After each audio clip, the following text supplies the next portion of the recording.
Assalamualaikum warahmatullahi wabarakatuh. Halo semua, perkenalkan nama saya Ria Amelia dengan nomor induk mahasiswa 8603429296. Prodi PGSD Universitas Terbuka UPBJJ Palembang. Di sini saya akan memenuhi tugas 2 mata kuliah filsafat ilmu. Saya akan menjelaskan hubungan timbal balik antara filsafat ilmu dan ilmu pendidikan. Filsafat ilmu dapat memperkuat ilmu pendidikan. Filsafat ilmu berfungsi sebagai pengawas dan pemberi arah ilmu pendidikan. Ia mengamati ilmu pendidikan melalui 3 pisau analisis. Pertama, ada ontologi yang mengkaji hakikat realitas pendidikan. Kedua, ada epistemologi yang mengkaji bagaimana pengetahuan diperoleh dan diuji kebenarannya. Ketiga, ada aksiologi yang mengkaji nilai dan tujuan pendidikan. Dengan 3 pisau ini membuat pendidikan lebih terarah.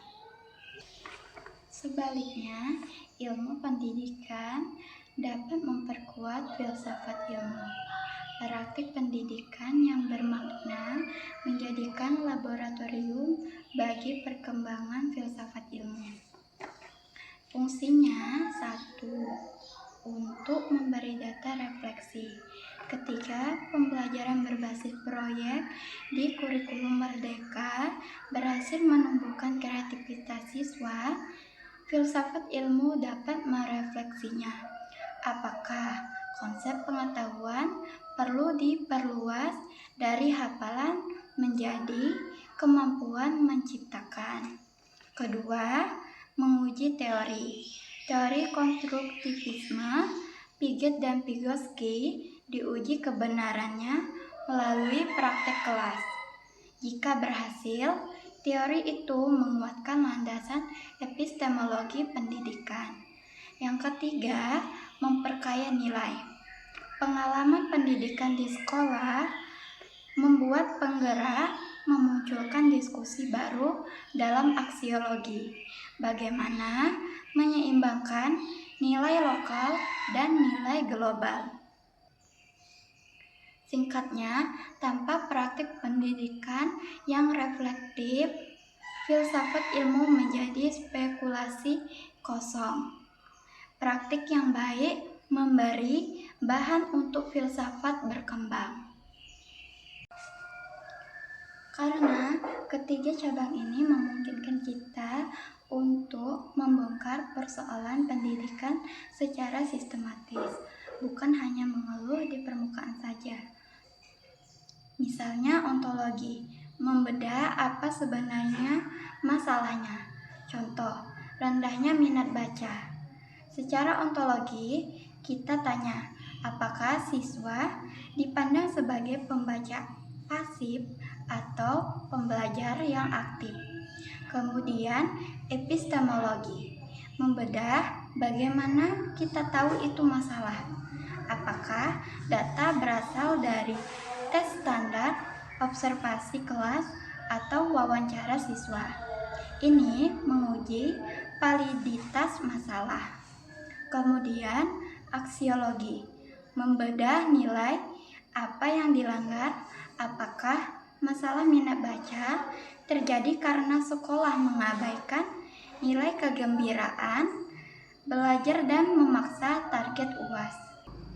Tanpa 3 pisau ini, kebijakan sering salah sasaran. Dengan 3 pisau ini, analisis menjadi lebih tajam. Contohnya, kebijakan kurikulum Merdeka. Ontologi, siswa dipahami sebagai individu unik dengan minat berbeda. Maka, kurikulum tidak seragam, tetapi memberi kebebasan memilih proyek. Epistemologi, pengetahuan dibangun melalui eksplorasi dan proyek, bukan hafalan. Guru menjadi fasilitator, bukan satu-satunya sumber ilmu. Aksiologi. Nilai yang ditanam adalah kemerdekaan belajar, gotong royong, dan profil Pancasila. Hasilnya, kebijakan tidak hanya teknis, tapi punya landasan filosofi yang jelas. Kesimpulannya, filsafat ilmu mengamati ilmu pendidikan melalui 3 pisau analisis, yaitu ontologi, epistemologi, dan aksiologi.